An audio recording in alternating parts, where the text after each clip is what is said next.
amati mbégteeg bànneex di ànd ak yéen ñu tawlu ci 5M TV Sénégal jërë ngeen jëf. dal leen nag jàmm mbokk internet yu 5M TV Sénégal ci seen chaîne bi nga xam ne saa bu nekk rek daf leen di toppal lépp loo xam ne moo di xibaar dañuy àddu wax ci coow li nga xam ne jamono ji ñu ngi koy nemmeeku ci réew mi di Sénégal ginnaaw kàddu yi nga xam ne kii di ministre bi ñu dénk wàllum transport daan na koy yëkkati niki démb ci conférence de presse bi nga xam ne rek doon na ko amal mu di El Malick Ndiaye moom nag la mu xamle jëm ci li nga xam ne jamono ji moo di tolluwaayu réew mi di Sénégal waaye itam li nga xam ne jamono ji nag daan nañ koy fekk ci nguur gi maanaam daal li nga xam ne rek jot nañ ko fekk ci pouvoir bi alal ji nga xam ne rek jot nañ ko lubal waaye itam taxawaay bi nga xam ne rek ñoom bëgg nañ koo am ci li nga xam ne moo di réew mi di Sénégal. moom nag la mu xamle jëm ci ñi nga xam ne rek ñoo fi nekkoon ci nguuruk président Macky Sall maanaam daal ñi nga xam ne rek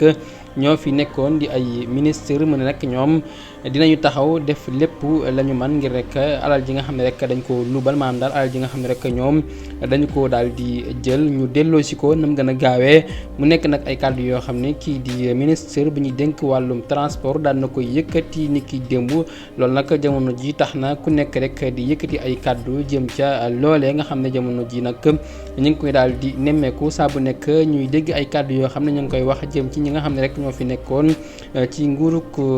Macky Sall mujj ay ministre ku ci mel ni ki nga xam ne moo di Mame Mbaye Niang ak ki nga xam ne rek moo di Farba Ngom ak ki nga xam ne moo di Mansour Faye waaye itam jëm ci ki nga xam ne rek moo di Aline Sall waaye itam ak ñeneen ñoo xam ne rek ñu ngi leen di tudd ci xaalis boo xam ne dañ ko lubal mu nekk nag loo xam ne jamono ji ku nekk rek ma ngi cay addu waaye itam wax jëm ci ki nga xam ne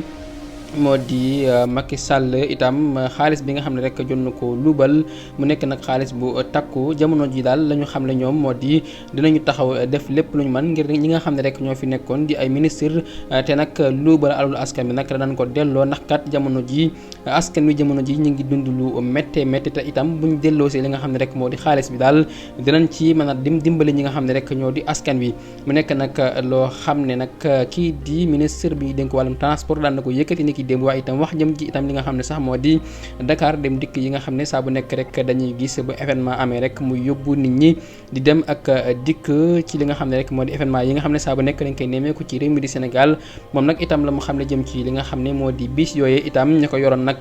dañoo lu bala alal ji nga xam ne rek dañ leen koo dénkoon ba tax ñoom nag ba ñëwee nag fekk ñu fa dara mu nekk nag ay kàddu yoo xam ne moom yëkkati na ko ni ki démb